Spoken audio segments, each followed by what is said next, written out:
Hey everyone, and welcome to Almost Cancelled. I'm Peter, that's Connor, and we are going to talk about The Flash, Season 3, Episode 9. It's called The Present. Full spoilers for the episode as always. You know, my favourite part of this episode might have been HR and Wally singing, "I'm faster than Barry, you're faster than Barry, you're faster than Barry." It was pretty great. That might be my favourite moment. There was a lot of good moments in this episode, but that might be my favourite. Which was a pretty solid mid-season finale. It was good. It was heartwarming. It had Christmas themes. We got a Mark Hamill cameo. You know, just one scene, just popped in. Not Joker. Trickster. Yeah. Freudian slip. Joker. Freudian slip there. Trickster from Earth 3. We get to see Jay doing his thing over there. And now Jay's back on our Earth, and he's going to be helping out with Savitar. Because Savitar, of course, is a myth of the Speed Force that he's heard of, but never quite seen. Although they're still concealing his identity, which makes me think it is going to end up being someone that we recognise. See, you say that, but I'm almost of the opinion that it doesn't matter.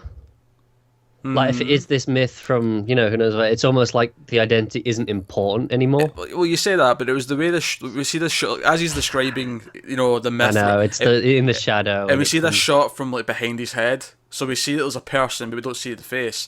It just makes me think, combined with the fact that what he says later to Barry is that you did this to me in the future. Future Barry did this to me. It makes me think there's some time travel shenanigans going on, and that the person, whoever it is, went back in time. Yeah, I get that. But I almost don't want it to be anyone. I almost just like the idea of it just being this entity that, even as an entity, Barry pissed off.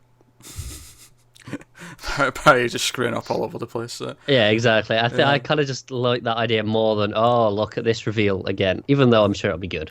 Yeah, I feel like it will be, though. It's that feeling. Yeah. It's that feeling. It's not that I want it, it's just I feel that's it's Eddie, isn't it?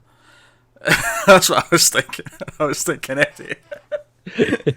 Every time there's someone with a mask, we're like, it's Eddie. Eddie from Earth 2 or 3 or 4. It's never changing, is it? It used to be Jay, but now we have the real Jay. So we don't have multiple J's. Well, not yet, anyway. I could see us getting 10 J's in one point, some multiversity type arc.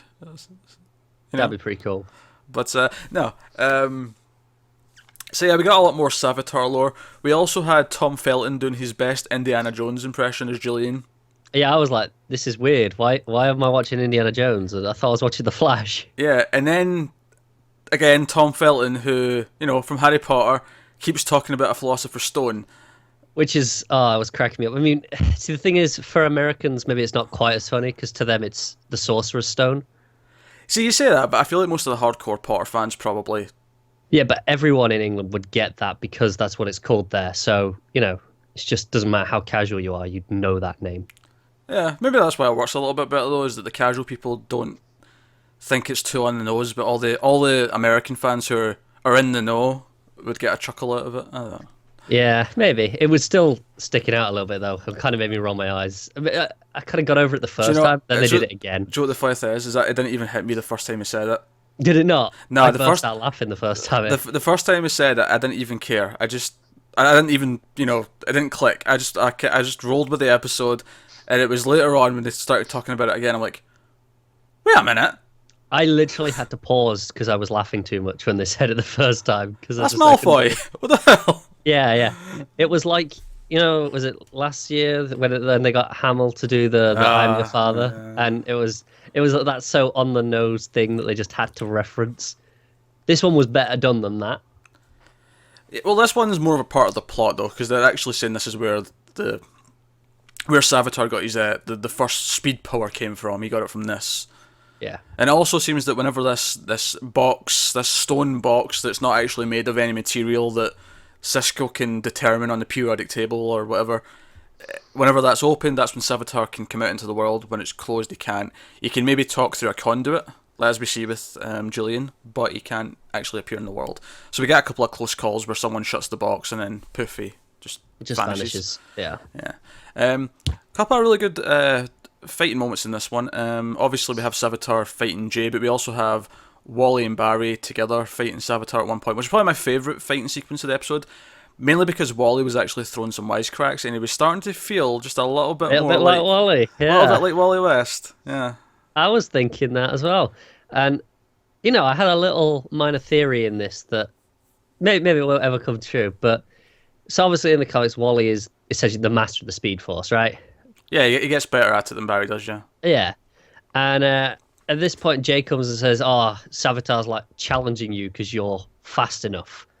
And I kind of hope it's maybe he's not actually challenging Barry. It's actually Wally who's the real Oh, one that'd to be so rise good. to the challenge. That'd be so good. And by the way, I'm so glad that by the end of the episode, Joe gets over his "I need to stop Wally from doing this" plot, because I agree, but like it makes sense, but he was starting to get on my nerves a little bit. This one, it cracked me up when he just screamed out when Wally ran off. did it? Yeah, just the way he just shouted after him. Because I liked like HR's reasons for it. He's like, oh no, if you the more you try and like bottle up someone's potential, they'll look for it elsewhere. I like that line. That was a good line. Um, and I'm liking everything else with Wally. It was just, is it? Do you know what the thing is it would play much better if Wally was actually like 13, like he was in the comics when he got his powers, because he was Yeah. he'd be a kid, and it would make sense that his dad would be like, no, you're not going out and fighting crime because But it's you're a like kid. he is an adult at this point. He Yeah, kind of gets to make this decision. Yeah, he's like 20. He's allowed to make this call on his own. You do not get to stop him from doing this. Yeah. But That said, because he can't be 21 yet, right? he wasn't last season because they went to a club, but he could be now. It was quite late in last season when that happened, right? I can't So- remember. But No, that's what I mean. I'm just trying to think where it was. to be fair, I said 20, so. Yeah. I'm just thinking. It's like maybe he's like, okay, you're 21 now. Do whatever you want. But he's definitely not a teenager anymore. He does not. At least he doesn't look like a teenager. Yeah. If they hit out with, because he's maybe in college as well, so we know he's definitely post high school age. Yeah, he's got to be 18 to 20. Yeah. So. No. But no, I think he started to feel a bit more like Wally, and that was kind of cool. He sounded like Wally in that scene, and that was nice. He did. Elsewhere in the episode, obviously it's Christmas. HR puts up Christmas decorations. Also, at the end when they're in the West household and HR's drunk, also probably one of my funniest moments of the week. Oh my god, that was fantastic. Because he mentioned Joe's hot girlfriend at one point, and then Yeah. and then when they start kissing, you can just hear him off to the side going, "He's doing it," or something to that effect. Yeah, and it's everyone else is like watching them and like just says it, and it's like very aware that everyone knows. And he comes up to him and goes, "Don't worry, I'll keep your secret," and like he shushes him. Oh, it was so good. Yeah. So anyway, obviously, everyone they immediately like suspect Julian of being involved with alchemy if he is not alchemy himself, because he wrote this paper on the Philosopher's Stone. Wink, wink, and they unmask him pretty quickly the first time they sort of encounter him in the episode.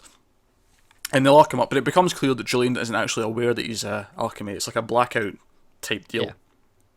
Which, by the way, see when Julian said, "I can't trust you," someone wearing a mask or something, whatever he said.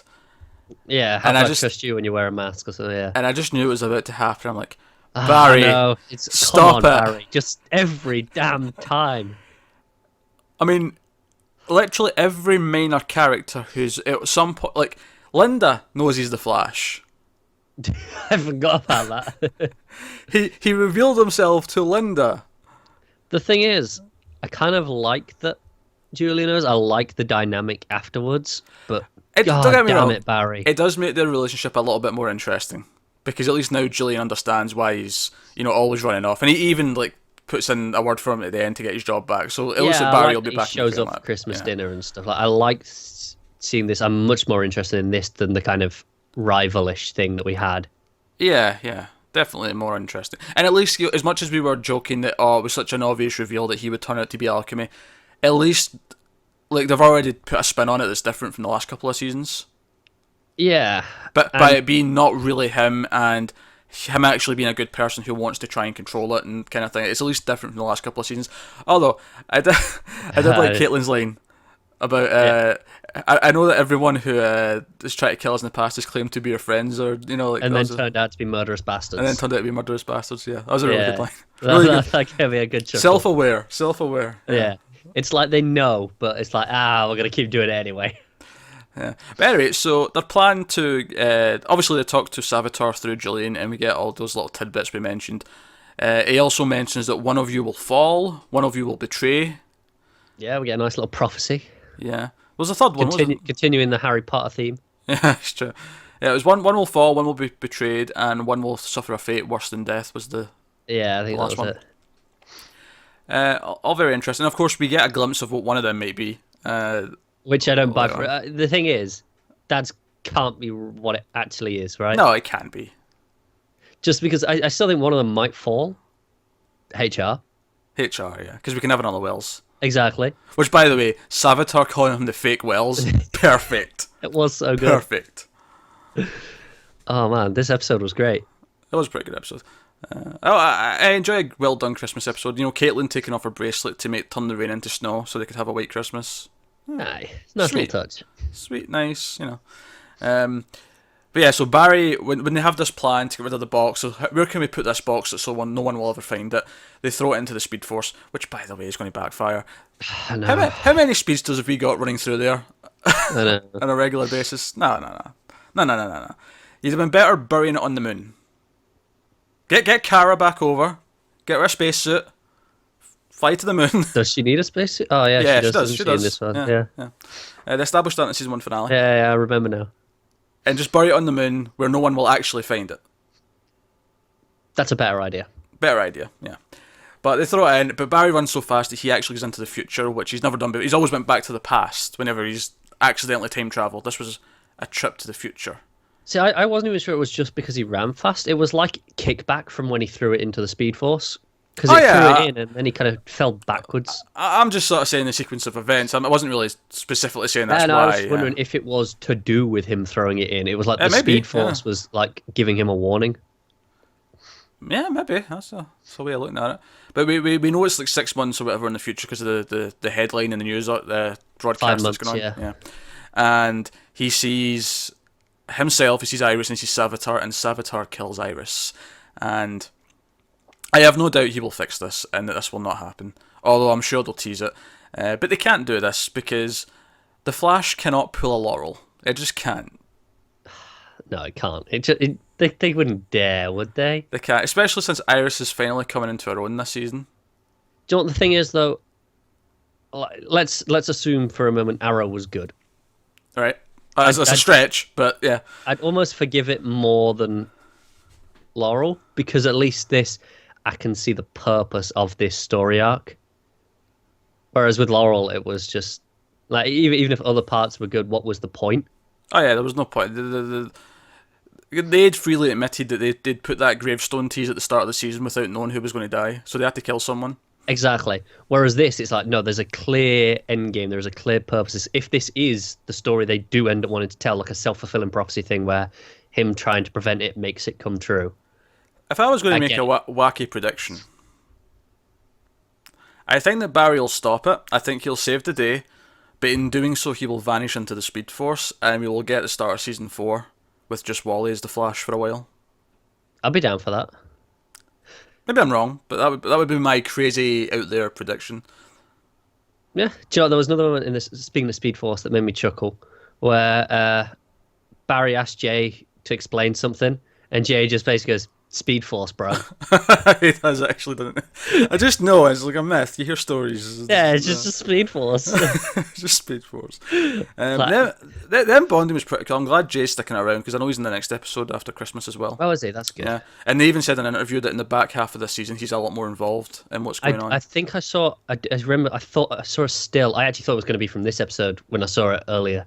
It was Barry, Jay, Wally, and oh god, what's her name? Jessie, all in costume together. Ah, okay, yeah. I was like, okay, this is gonna be cool. Of course, Wally gets his costume as a Christmas present at the end of the episode. Although, if I was Wally, I'd be saying, "Wait, just one present from all of you, you cheap bastards."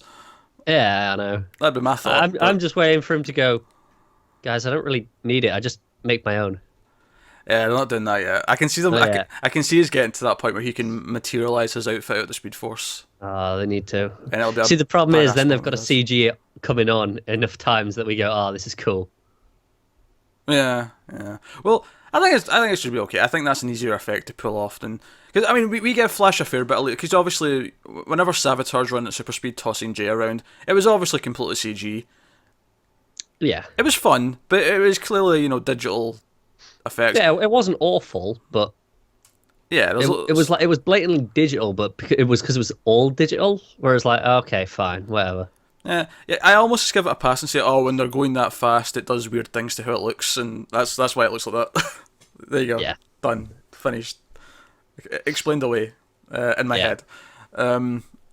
But nah. So while I get these, and of course, it ends with the sweet touch of the because I thought they were going to do the whole Barry forgot to get Iris a present thing, because they really teased that when she. I thought that's what they were going to do as well. Yeah, when she asked him about the present, the way he sort of like hesitated made me think he hadn't got. And I thought, not a big deal. He's a Flash. He can run out and get something. There's the. Yeah, when she goes, and she goes, I just haven't wrapped it yet. I could have sworn she'd just gone, well, go on then, go wrap it. It'll take you half a second. I can add it under the tree with the rest of them. He'd have to get the atom in for his technology to shrink it down, put it under the tree. Nah, it's easy. All you do is wrap a box with the key in it. Nah, but this is superheroes. We have to go bigger. We have to do That's more true. impressive. We have to get the out. Yeah. No, you have to cut the apartment out, shrink it down with that atom technology. So he has to contact the Wave Rider. He's like, look, Ray, I know we just had a big showdown with aliens and all, but I could do with a hand. And Ray's like, yeah, sure, what do you want? Like, more aliens? You want me to use my brain's a scientist to dissect them, whatever. It's like, no, I just want you to shrink me house, bro. So he shows her the house, they're moving in together, and cool. It's nice that Barry actually has his own place to live now. And sets. And new set, yeah. Because we'd seen that he'd been living with Cisco. Once. Which is funny, because the way he said that implied that he's been on his couch this entire time, which is really weird given the last few episodes Cisco's been... He said he was spending some time there, some time at Iris's. Right, okay. Like in that, because he says, but your place is too small for the two of us.